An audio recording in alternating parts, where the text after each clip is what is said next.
do comunismo, o destino de uma religião política, Vladimir Tismaneno. Esse audiolivro foi feito para o uso exclusivo do deficiente visual de acordo com a Lei 19.610, 19 de fevereiro de 1998. Todos os vídeos feitos sem fins lucrativos. Narração sintética. Argumento. Creio que tinha 15 anos quando li, pela primeira vez, o Manifesto do Partido Comunista. A irmã de minha mãe, Cristina Luca, de quem falo neste volume, traduzir o livro de Ehrenburg, A Vida de Gracchus Babelf, e tinha na biblioteca a famosa edição Auguste Cornu dos escritos de Marx e Engels. Também Cristina escreveu o pós-fácio do romance de Galina Serebryakova, A Juventude de Marx. Mais tarde eu haveria de descobrir que Galina Serebryakova fora a primeira esposa de Grigori Sokolnikov, depois de Pavel Serebryakov. Ambos faziam parte do círculo de amigos próximos de Lenin, eram velhos bolcheviques, foram condenados à morte e executados no tempo do Grande Terror,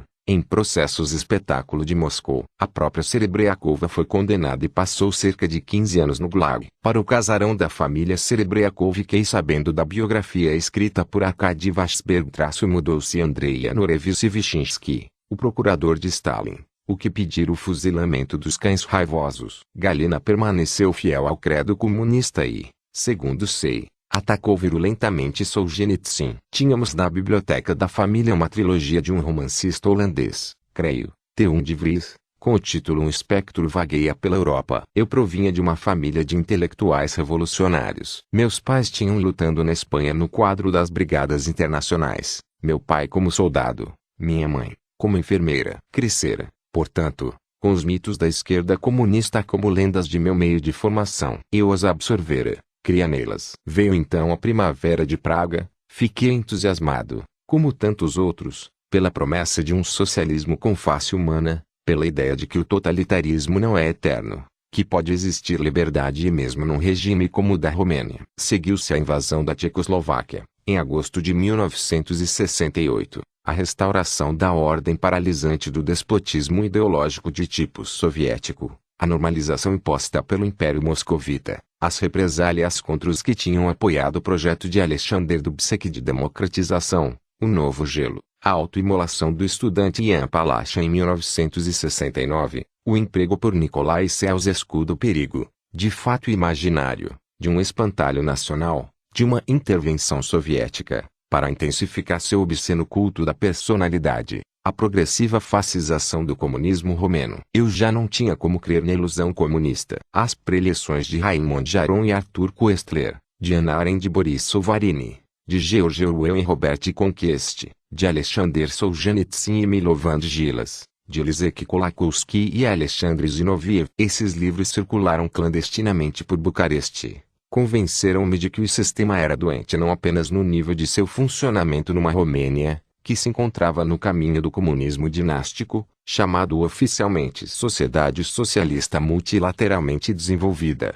mas até na sua matriz teorética. Li Rosa Luxemburgo com sua crítica à Revolução Russa, escrita em 1918 e entendi que não se tratavam de erros subjetivos, mas que o bolchevismo foi sempre liberticida. E a liberdade não é senão uma palavra sem sentido se não significa a liberdade daquele que pensa de maneira diversa. O comunismo achava que fundar o paraíso terrestre, de fato tratava-se de uma religião política, não conhecia ainda este conceito, e uma soteriologia secular, de uma quimera capaz de inspirar, de galvanizar, ao menos em sua primeira fase, paixões incandescentes. No que diz respeito à relação do bolchevismo com o marxismo, é evidentemente uma relação que a esquerda prefere negar ou minimizar. Lenin foi um marxista russo, assim deveria começar qualquer preleção honesta acerca do fundador do primeiro Estado comunista. Assim como Kolakowski começou sua grande trilogia com as palavras, Karl Marx foi um filósofo alemão. Aos poucos,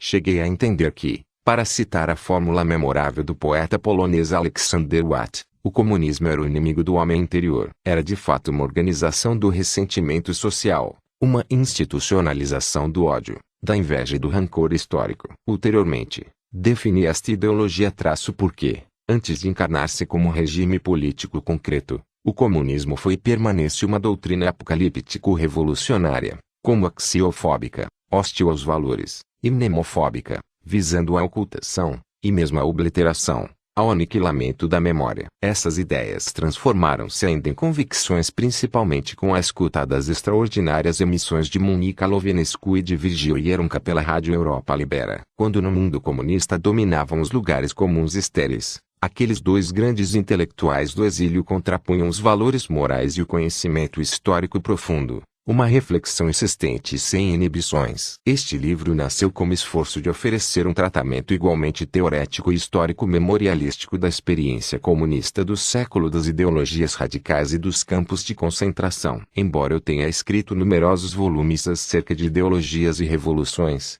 este é o primeiro que reúne juntamente textos destinados à iluminação do destino do comunismo como mito político, como religião secular, como fantasma oracular com ambições de explicar a totalidade do mundo e o mistério da vida. Até 1989, este Annus Mirabilis, como inspiradamente o nomeou João Paulo II, o comunismo parecia disfuncional, mas eterno. Com exceção de Andrea Mauric, nem os mais ousados dissidentes imaginavam que o sistema se desmoronaria em alguns anos. Seguramente, era claro que os membros das castas dominantes tinham perdido o entusiasmo, a alma ideológica, que a economia estava arruinada, que o modelo leninista capotara na competição com o Ocidente democrático. Procurei, em meus escritos e cursos, descobrir o porquê desta crise terminal. Exatamente porque, assim como Martin Malia, considero que se tratava de patocracia ideocrática, ou dito de outro modo, de tiranias mitocráticas. Coloquei a ênfase na extinção do impulso utópico, o que chamei a miséria da utopia. As revoluções de 1989, depois o desabamento da URSS em 1991, fecharam o ciclo da turbulenta história europeia e mundial pós-Revolução Francesa. Três mitos desabaram juntamente com a queda dos regimes leninistas: a infalibilidade, a invencibilidade e a irreversibilidade dos sistemas comunistas. Se os primeiros dois estão incontestavelmente esgotados, o terceiro permanece problemático. O mito da sociedade perfeita, o de um universo social totalmente conciliado consigo, permanece continuamente um projeto, para muitos, sedutor. Não estávamos preparados para viver num mundo do risco e das incertezas. Verdadeiramente, o pós-comunismo foi até 1989 uma utopia, um não pensável. Como disse, houve vozes que previram o final, mas ninguém tinha uma imagem muito coerente acerca do ritmo da derrocada. Podia-se antecipar, eu mesmo o fiz. E isso é notado pelo professor Timur Kuran num livro importante acerca do que se chamava na política surprise effect. Podia-se intuir que a erosão ideológica conduziria, no fundo da crise econômica, social e moral, a este desatamento fatal. O aparecimento de movimentos sindicais livres e o Solidariedade autogovernado na Polônia foi de fato o começo do fim. Não podemos desprezar tampouco o papel do Papa João Paulo II. Mas mesmo um comentador tão avisado, um historiador tão inteligente quanto o Timothy Garton Ash, dizia, em 1985, de um possível e até provável período longo de otomanização dos estados que compunham o bloco soviético. Nesta visão, a destotalitaριzação, desradicalização, destes sistemas tinha de ser uma degenerescência de longa duração. Não sei se podemos falar de uma reversibilidade destas tiranias ideocráticas. Não poderão repetir-se conforme o velho pattern, porque a utopia inicial, o mito igualitarista marxista da sociedade sem classes e que se chega por uma revolução cataclísmica, ou seja, pelo salto do império da necessidade no império da liberdade, ela também está defunta. Mas, como me dizia em novembro de 2010, numa discussão ocorrida em sua casa, próxima de Richmond, do estado da Virgínia, o filósofo brasileiro Olavo de Carvalho, os velhos mitos, a idade de ouro, a demonização de tudo o que depende do comércio, do dinheiro, do lucro capitalista, do que Marx chamava forma mercadoria, não desapareceram, mas, bem ao contrário, são a substância de que se alimentam as ideologias esquerdistas do Foro de São Paulo. O messianismo quileástico secularizado não é o apanágio exclusivo dos marxistas revolucionários. Há também outras forças, outras fórmulas, que se fundamentam no ressentimento social. É o que tinha em vista Kolakowski quando escrevia aquelas páginas preocupadas e melancólicas do epílogo da trilogia acerca das principais correntes do marxismo. Lamentavelmente, os discípulos romenos de Slavoj Žižek não parecem estar a par da admiração deste pensador, com quem tenho numerosos desacordos. Mas esta é outra questão. pela obra de Kolakowski. Não condeno ninguém por exaltar os textos de Alain Badiou acerca da hipótese comunista. Quando tinha 20 anos, também lia aterrado o jovem Lukács com sua Geschichte de Klassenbewusstsein,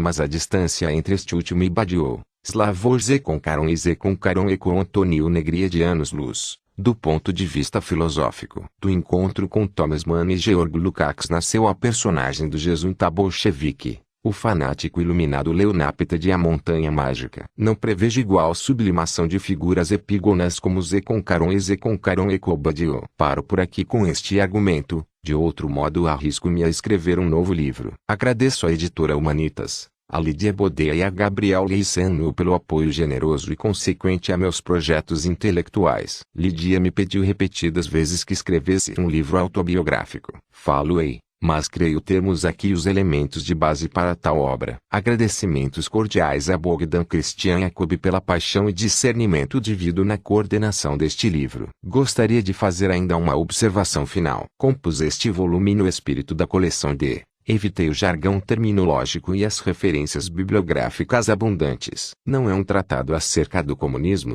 mas um convite a pensarem juntos, o autor e o leitor, no destino das ideias radicais, que Raymond Aron chamou de ópio dos intelectuais, ou seja, a utopia marxista e, principalmente, nas causas do seu revés histórico. Vladimir Tismaneanu, Washington. Degraus Celsius. 5 de maio de 2011. História e consciência de classe. NT. Do comunismo, uma religião secular.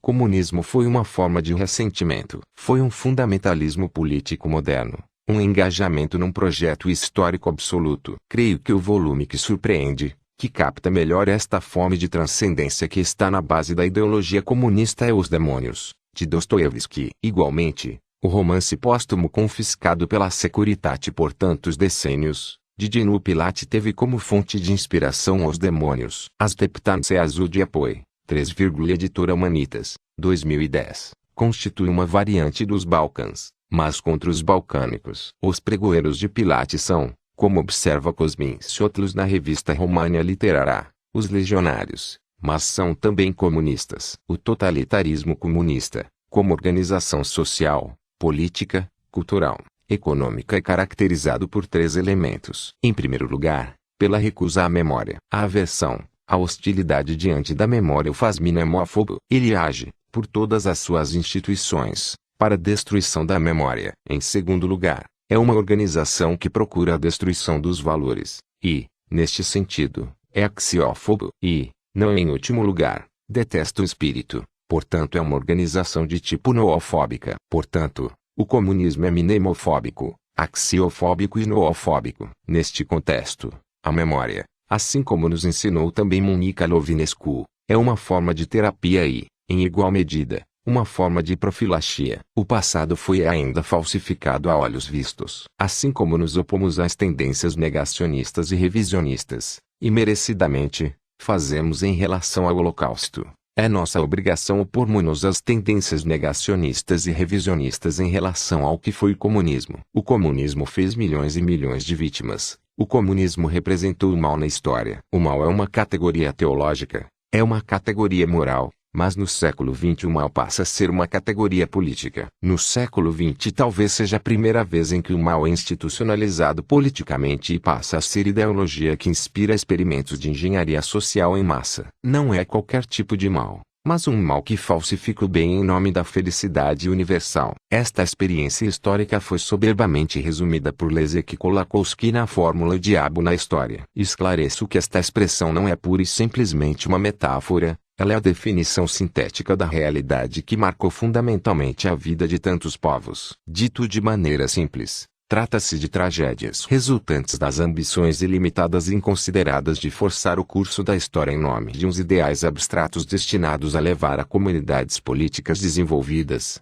totalmente não contraditórias. Escrevi muito no curso dos anos acerca do problema das sombras e dos fantasmas, dos espectros. Na verdade, os fantasmas aparecem no meio da madrugada e nos assolam continuamente. Há espectros que olham para o futuro e os que vêm do passado. O espectro que olha para o futuro é, evidentemente, o encarnado nas primeiras linhas do Manifesto do Partido Comunista. Um espectro ronda a Europa, O espectro do comunismo. Assim começa um dos mais famosos livros da história do pensamento político, que Leszek Kolakowski chamou o mais importante panfleto político já escrito. Um documento que continua a inspirar as energias, as paixões, o fanatismo. Outro espectro é o do fascismo, mas ele vem do passado. O manifesto formulou a substância de uma ideologia cujo escopo principal foi a transformação da sociedade, da economia, da cultura e, não por último, da natureza humana. O marxismo foi, antes de tudo, um projeto demiúrgico fixado acerca da destruição da sociedade burguesa fundamentada no culto da propriedade privada. Procurou transcender uma sociedade irremediavelmente reificada para preparar as forças sociais revolucionárias para o confronto final que traria consigo o salto do império da necessidade para o império da liberdade. Para Marx,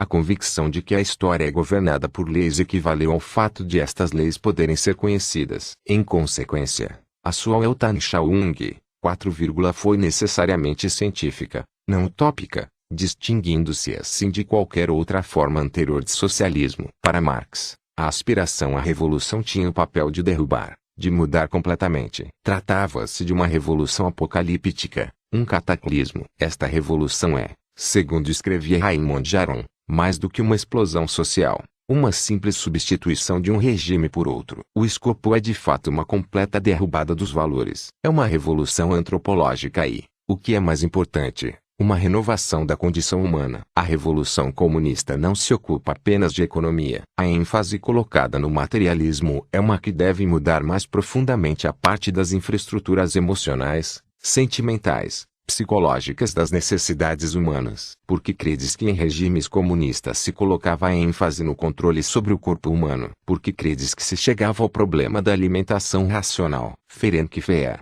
Agnes Elerigio com Tremas de Marcos enfatizaram corretamente que o cerne da existência no comunismo e a essência deste sistema era a ditadura sobre as necessidades humanas. Não podes construir o homem apenas pela educação, tens de apelar também para a base do homo economicus, que é fundamentada no princípio da propriedade privada. François Furet, no livro favorito de Monica Lovinescu, O Passado de uma Ilusão, editora Humanitas, 1996, afirma que a relação direta entre fascismo e comunismo encontra-se no coração do século XX. O espectro do comunismo olha para o futuro, o espectro do fascismo vem do passado. Um é primordialista, outro é antiprimordialista, uma hipótese de trabalho. Considero, portanto, que o verdadeiro conflito do século XX foi o dentre as democracias liberais e seus rivais totalitários. Esses dois totalitarismos, no fundo da sua experiência histórica simultânea, situaram-se entre uma intimidade negativa no contexto europeu de guerra e revolução. Representaram um ataque atroz contra a modernidade liberal e uma alternativa terrível a ela. O comunismo e o fascismo são gênios totalitários. São dois gêmeos totalitários. Não tens como falar do comunismo sem falares do fascismo, e vice-versa. Nasceram um do outro. Se no caso do comunismo dizemos que é uma patologia do universal, o nazismo, o fascismo representam uma patologia do particularismo. Essas duas grandes patologias atraíram seus adeptos à medida que conseguiram produzir o discurso mais contagioso, o mais persuasivo. Não contaram as verdades factuais, inclusive no nível dos nostálgicos. Todos os grandes temas da religião cristã, a queda, a felicidade original, o reencontro, a expiação, o sujeito messiânico, se reencontram no mito histórico escatológico do marxismo. É um discurso fundamental da modernidade que contrapõe as assim ditas forças da reação ao barbarismo e ao declínio dos que representam o progresso histórico. Promete a salvação por intermédio da destruição de um sistema percebido como sendo baseado na dominação, na exploração e na alienação. Nesta visão soteriológica, o proletariado é o salvador da humanidade e assim como Marx afirmou na sua própria juventude, a classe messias da história. O comunismo como religião secular é, portanto, um projeto transcendental. Promete uma mutação cósmica, a transformação da condição humana. Na verdade, uma imagem famosa, o salto do império da necessidade no da liberdade. E ao proletariado cabe a missão de encarnar a figura do herói messiânico. A salvação nasce exatamente desta cisura total, em que o proletariado volta à missão de encarnar a figura do herói messiânico. A ideologia marxista-leninista constituiu-se com base neste messianismo revolucionário. O marxismo funda-se no culto da razão da história, ambas sacralizadas, Baseia-se na convicção de que pode ser construído como modelo mental que configura, inventa as leis da história. Com base no conhecimento dessas leis, os adeptos do comunismo estão na situação de não errar nunca, porque dominam os princípios da história. O grande historiador americano Martin Malley afirma: qual é a diferença entre os comunistas e os primeiros cristãos? Os primeiros cristãos sabiam que criam. Os comunistas criam que sabiam. Isto se traduziria no princípio de inelutabilidade, da infalibilidade epistêmica do comunismo. O comunismo não pode errar. A linha do partido é inevitavelmente a correta, indiferente de quanto oscile. Na verdade, a linha do partido foi sempre uma linha senoidal. Há uma piada famosa dos anos de 1930, que encontramos nas memórias de Arthur Koestler. P. Quem é que se desvia do partido? R. O que se desvia do partido é um tipo que corre, corre e não olha nunca para trás, para ver se o partido virou à direita ou à esquerda.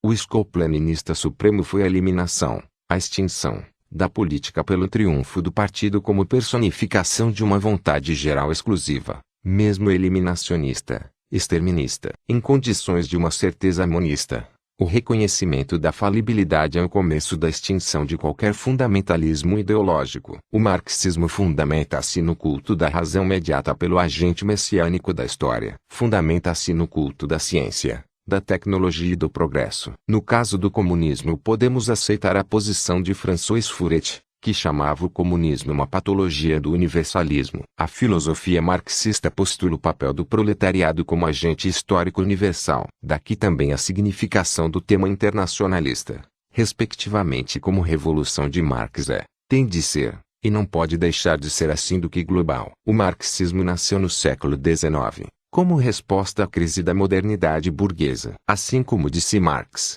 os filósofos, em especial os que se ocupam do drama do político, não aparecem como cogumelos depois da chuva, mas em condições precisas. Marx foi dos primeiros filósofos que se ocuparam do drama do político. A visão central do marxismo foi a de uma comunidade perfeita, destinada a suprimir antes de tudo a alienação, tema que vem de Hegel e de toda a filosofia romântica alemã. A atração exercida pela doutrina marxista depende de uma estrutura metafórica profunda, do que Alvin Goldiner chamou certa vez a matriz paleossimbólica desta filosofia. O que Karl Popper sublinhava então quando falava da tensão entre a dimensão profética, a oracular e a positivista cientificista do coração do marxismo. O marxismo exprime a revolta contra a moralidade burguesa. O ateísmo encontra si mesmo no coração deste projeto que diviniza uma humanidade definitivamente emancipada. As religiões seculares são, em suma, antirreligiões. Colocam neste mundo a salvação da humanidade, num futuro mais ou menos distante e sob a forma de uma ordem social que passa a ser inventada. A promessa universalista do comunismo alimentou por decênios a fascinação pela utopia social. Portanto, para a soteriologia do marxismo, o século curto que acabou de terminar é uma longa história de descarrilamentos dos que estão em permanente procura da comunidade perfeita, da ação da humanidade. Outro ponto de que quero tratar é o problema da mística da revolução, da fraternidade e do fim de qualquer forma de injustiça. Qual é a vocação do comunismo? Como o comunismo chega a convencer? Não creio que resolveremos o problema levantado neste ensaio se afirmarmos pura e simplesmente que foi algo aberrante. O comunismo tem de ser discutido como uma forma de pensamento, uma forma mental. Milhões e milhões de homens não podem compartilhar todos. Uma aberração. É mais simples dizeres. É uma aberração, uma demência, e com isso encerramos a discussão. O comunismo foi parte da espiritualidade moderna do Ocidente, da tradição deste nos últimos 3 séculos. Qual é a ideia premissa do comunismo? É a luta contra a injustiça, o igualitarismo, que se encontra como outro mito fundamental no coração do projeto socialista. O comunismo é uma utopia coletivista igualitária que exerceu uma fascinação para o militarismo, especialmente para os intelectuais revolucionários. Por que tantos homens caíram no comunismo? O segredo é, diz Alexander Watt em discussão com Czesław Milosz, la fraternité. Em consequência, liberté, égalité, mas a mais importante na tríade respectiva é a fraternidade. Gerações inteiras de intelectuais marxistas apressaram-se em aniquilar a própria dignidade e autonomia nesta corrida apocalíptica para a obtenção das certezas últimas. Toda a tradição do racionalismo cético ocidental foi sacrificada no altar da unidade no credo, sob o impacto da iluminação trazida do Kremlin. A época da razão culminou no universo congelado do terror racionalizado. Igualmente, no coração das religiões seculares encontra-se o maniqueísmo. Vemo-lo também no caso do marxismo, onde é, sem dúvida, muito menos elaborado. É muito mais fácil fazeres uma análise da ideologia nazista, pelo simples fato de que, segundo dizia uma saudosa professora de História da Filosofia, Florica Neagui, numa discussão privada que tivemos em Bucareste no começo dos anos de 1970, os nazistas não deram nenhum grande filósofo. Isso em caso de não aceitarmos a aberração de que Heidegger foi um filósofo nazista. Heidegger foi um pensador que, por motivos que podem ser discutíveis aqui e ali, num dado momento, namorou o nacional-socialismo. No caso do marxismo temos que ver com a divinização da humanidade, de um lado, mas também, por outro lado, a divinização da humanidade em frontes opostos, a humanidade boa e a humanidade má. A humanidade má é destinada praticamente do ponto de vista político, e a predestinada, do ponto de vista conceptual. Um papel importante no livro de Ernst Nolte acerca da Guerra Civil Europeia, a citação do líder bolchevique da Organização de Petrogrado, que haveria de ser executado em 1936, Grigori Zinoviev, que no começo do Terror Vermelho afirmava: construiremos o socialismo a qualquer preço. Construiremos o socialismo mesmo se o preço for o extermínio de 10 milhões de pessoas. Creio que a Rússia, na respectiva época, tinha 100 milhões de pessoas. Lenin lê essa afirmação e fica um pouco horrorizado com ela. Mas acrescenta, certamente, mas não anunciemos. O problema de Lenin era não tornar pública essa questão. O resto era aceitável. Na ideologia bolchevique, uma humanidade foi considerada inferior, obsoleta, ultrapassada pela história. Era formada dos predestinados, levados à condição de vermes, de insetos. 3 elementos explicam o sucesso extraordinário das religiões seculares: o milagre, o mito e a magia. A percepção maniqueísta acerca da humanidade permitiu a santificação da violência. A violência passa a ser o elemento absoluto. O manifesto do Partido Comunista impõe de fato o culto da violência. Celebrar a violência, exalta, exultar a violência. A história de todas as sociedades humanas é apresentada exatamente como uma história da luta de classe. Absolutamente falsa do ponto de vista antropológico. Mas a luta de classe passa a ser mito político, e este não precisa ser verdadeiro, funcionando por credibilidade, não por veracidade. A credibilidade do mito político gera a capacidade de utilizar as energias revolucionárias e de fazer os homens sair para a rua. O primado da libertação fez que a violência, santificada como ato libertador, fosse situada no coração do projeto marxista. Mais tarde, o leninismo usou e abusou dessa filosofia do Aufhebung histórico-revolucionário. Impôs o primado do partido de vanguarda, em condições de ausência de um proletariado maduro numa Rússia subdesenvolvida industrialmente. Como gnose política, a filosofia bolchevique propôs o oposto do que Marx enfatizou em seus escritos de juventude, ou seja, o desenvolvimento espontâneo da consciência de classe. Assim como Lukács, para Marx, a classe revolucionária era a encarnação da totalidade, criando para si, dessa forma, as premissas para chegar à verdade histórica. Mas para Lenin, o partido preenchia tal função. Esta diferenciação foi o ponto de partida para as diferenças essenciais entre o marxismo soviético e o ocidental, do conflito entre Lenin e Rosa Luxemburgo, até o final do século passado. Que acontece com a tradição de Marx até Lenin e, principalmente, como explicarmos a ideologia sectária do bolchevismo? De modo evidente, o comunismo não foi uma religião explícita. O leninismo provém do encontro entre uma tendência autoritária do marxismo, o voluntarismo marxista, o culto da violência e a híbris histórica do radicalismo revolucionário russo, do qual escreve tão profundamente Dostoiévski em Os Demônios. Lenin é o asceta revolucionário por excelência, o filho do século XX. Igualmente, o século passado pertenceu a Lenin. Começou com a ruptura entre o bolchevismo e o menchevismo, com o livro célebre Que Fazer?, que é em si uma réplica tardia do romance homônimo, excepcional documento político, de Chernyshevsky. A pedagogia pressuposta nesta obra antecipa o transformismo antropológico radical de Makarenko. A personagem de Chernyshevsky, Hametov, não suporta o enfraquecimento. De modo similar, quando colocam num gramofone a passionata para Lenin para escutar, diz ele, se ouvir mais, enlouqueço. Não consegue, Diante da beleza reage com susto. A beleza não tem de ser barrada. Vai para Paris. Passa um ano ali. Não visita nenhum museu da cidade, a não ser o dos partidários da Comuna de Paris. De um lado, Lenin demonstra um altruísmo exaltado, mas de outro lado, um desejo de culpar a todos os que não se submetem a este gênero de altruísmo. Assim como mencionei, há duas direções na mensagem de um manifesto do Partido Comunista que antecipam as elaborações futuras da teoria marxista. De um lado, é a ênfase colocada no desenvolvimento autônomo, orgânico da consciência de classe. De outro lado, temos a glorificação e o culto da violência. A perpetuação de tal dicotomia na história e evolução do marxismo põe em evidência o problema central desta filosofia política, o da moralidade da praxis revolucionária. O manifesto demonstra a ambivalência letal da emancipação consagrada pela violência. Em nome da democracia proletária autêntica,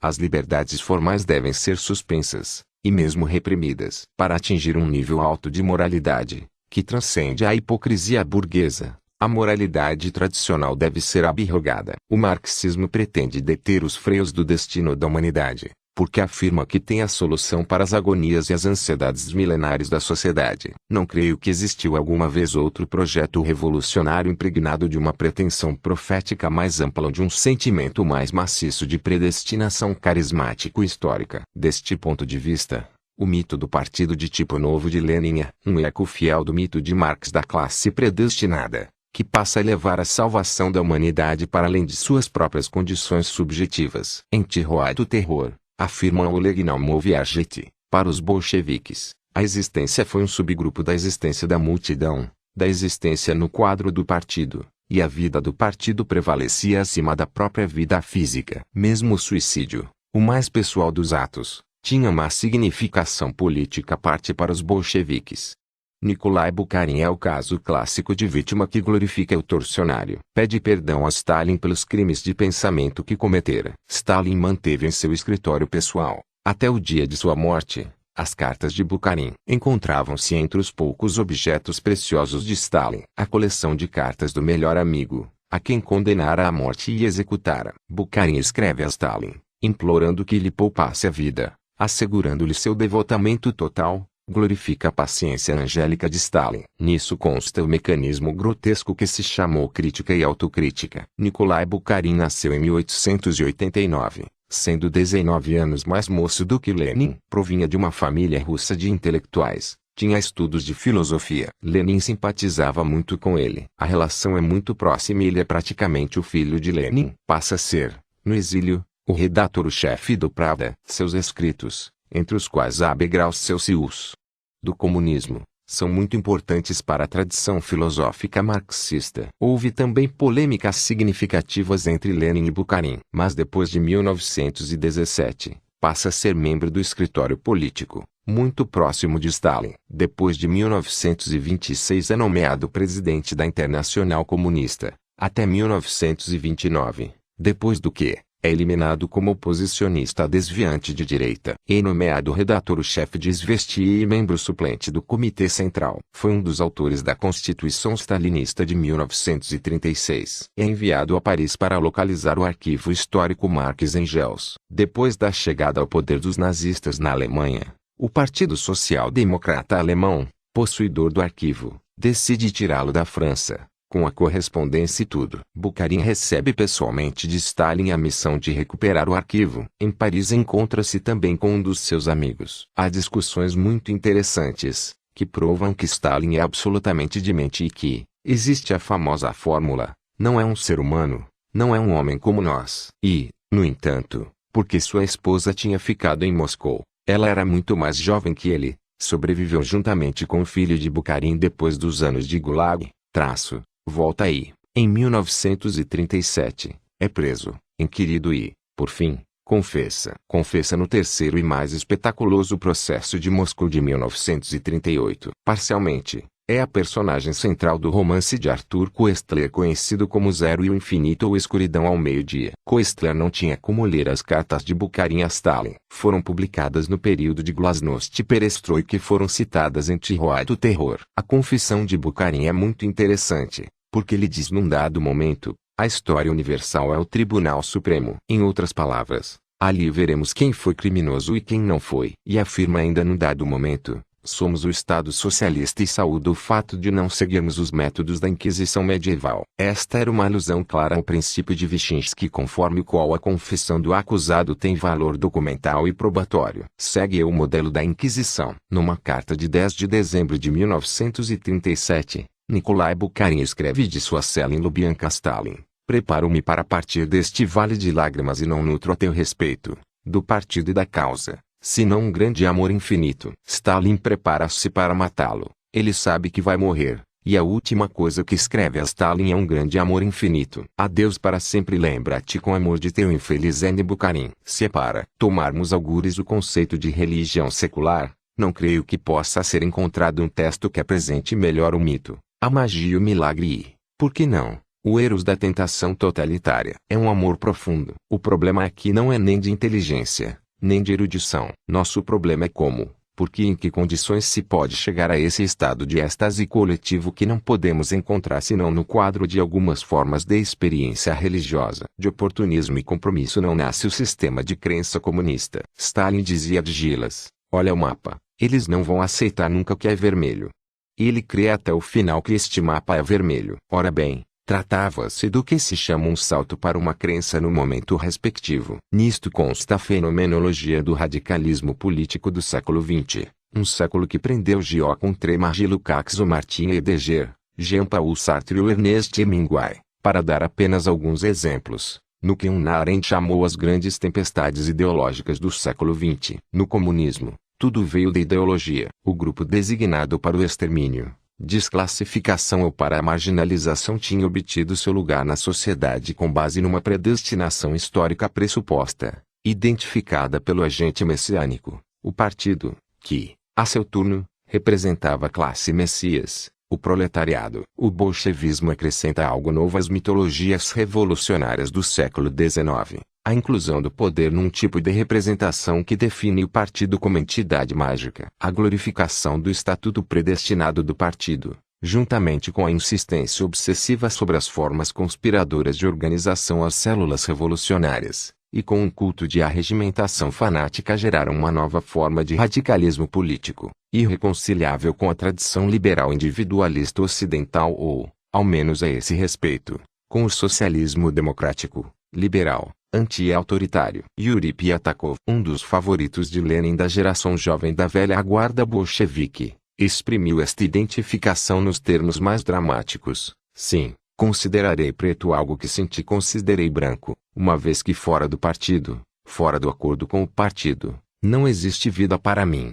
Foi executado em 1937. O absolutismo ideológico, a sacralização do escopo supremo, a suspensão das faculdades críticas e o culto da linha de partido como expressão perfeita da vontade geral foram incorporados no projeto bolchevique original. A subordinação de todos os critérios morais convencionais diante do escopo supremo de obtenção de uma sociedade sem classe constituiu o principal problema do leninismo. Este compartilhava com o marxismo o que Steven Lucas chamava a visão emancipada de um mundo em que os princípios que protegem um ser humano de outro já não serão necessários. Considero que este desmantelamento do indivíduo e da moralidade pressuposta pela assunção da autonomia da própria personalidade representa a chave de entendimento do efeito magnético exercido pelas religiões seculares no século XX. O declínio do marxismo como estratégia de transformação radical da sociedade significou o fim da época do radicalismo, mas ao mesmo tempo o componente utópico do marxismo mantém a sua relevância e influência. A durabilidade deste último é explicável por intermédio da pretensão cientificista da doutrina. O marxismo subordinou o imperativo ético à sua ambição hiperracionalista e ultrapositivista. Para Marx,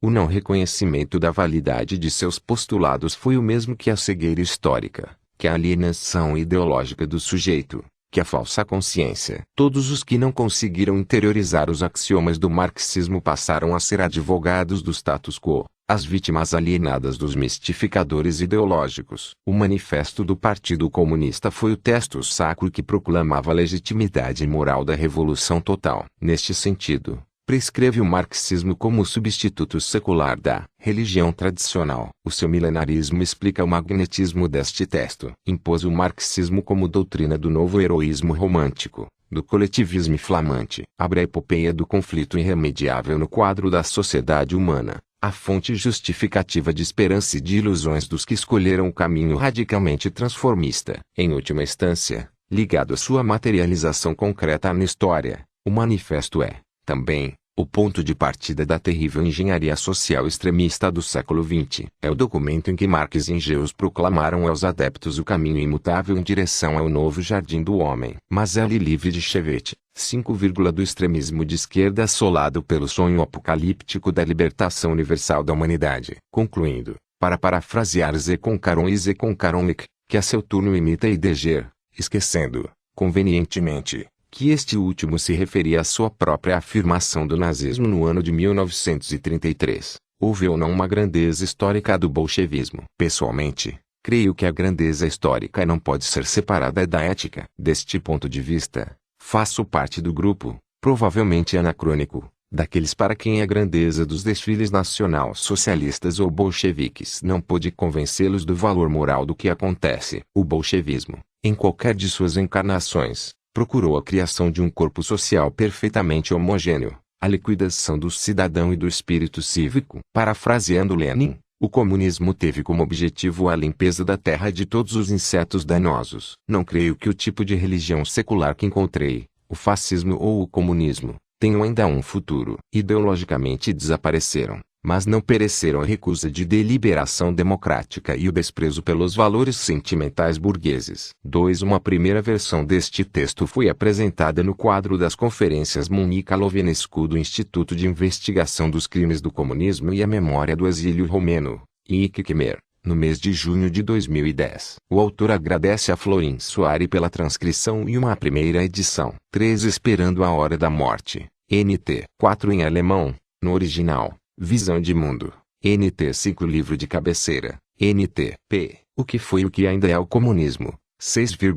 Projeto transcendente, soteriologia laica, utopia quileástica e promessa emancipadora, determinismo rígido e voluntarismo febril. O comunismo foi, e apresso-me a dizê-lo, embora esteja ele num ponto de indubitável declínio, ainda é, uma doutrina radical econômica, moral, social e cultural, fundada na realização de alguns escopos fundamentalmente transformadores. Devido aos seus objetivos universalistas, às promessas escatológicas e às ambições omniabrangentes, foi sempre descrito corretamente como uma religião político-laica. O escopo último do comunismo era a criação de uma nova civilização, construída com base no homem novo. 2 fatores definiam esta doutrina: o papel privilegiado do partido e a transformação revolucionária da natureza humana. O comunismo promovia uma nova concepção acerca da existência humana, sociedade, economia, psicologia social e individual, arte. Por causa disso,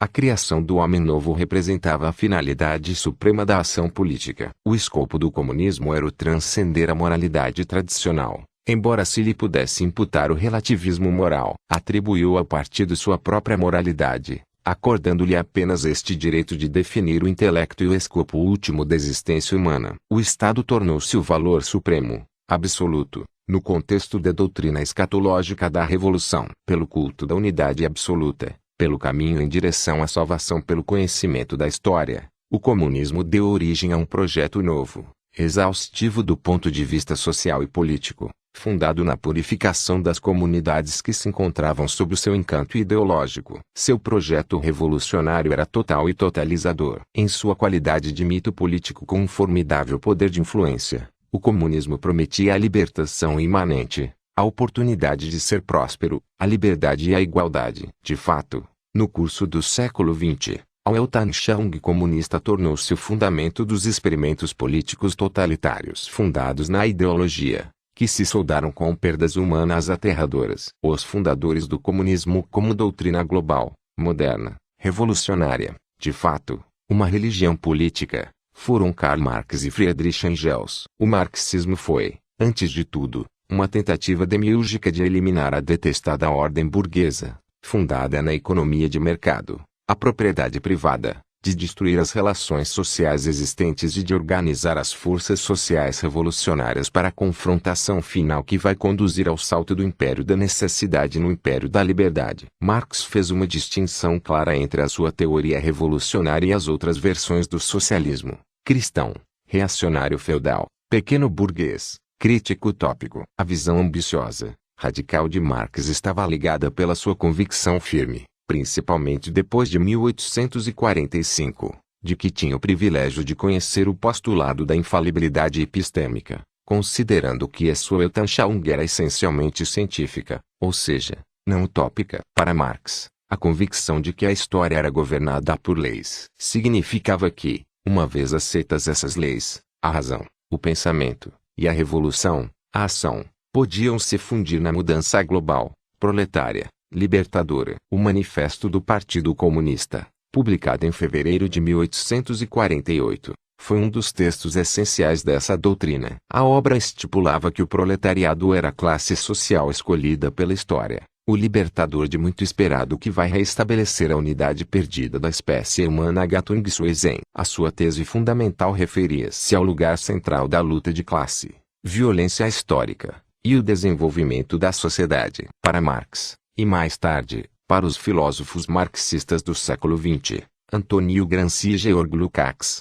a classe revolucionária simbolizava o ponto de vista do todo, criando assim as premissas epistêmicas necessárias ao acesso à verdade histórica. Em nome da democracia proletária, autêntica, as liberdades formais podiam ser suspensas, e até mesmo suprimidas. O mito marxista da classe messiânica, o cerne do comunismo, levou ao desenvolvimento de um projeto revolucionário impregnado do sentido de missão profética e de predestinação carismático-heróica. Marx deu um veredicto fundamentalmente apocalíptico: já que a burguesia é culpada pela distorção bárbara da vida do homem, mereceu seu destino. O proletariado devia ser, do ponto de vista histórico e moral, o coveiro dela. A visão de Marx acerca do universo social era construída em primeiro lugar, mas não apenas, em termos do determinismo social e econômico. A liberdade era para Marx e para os seus discípulos uma necessidade entendida, ou seja, esforços de levar à realização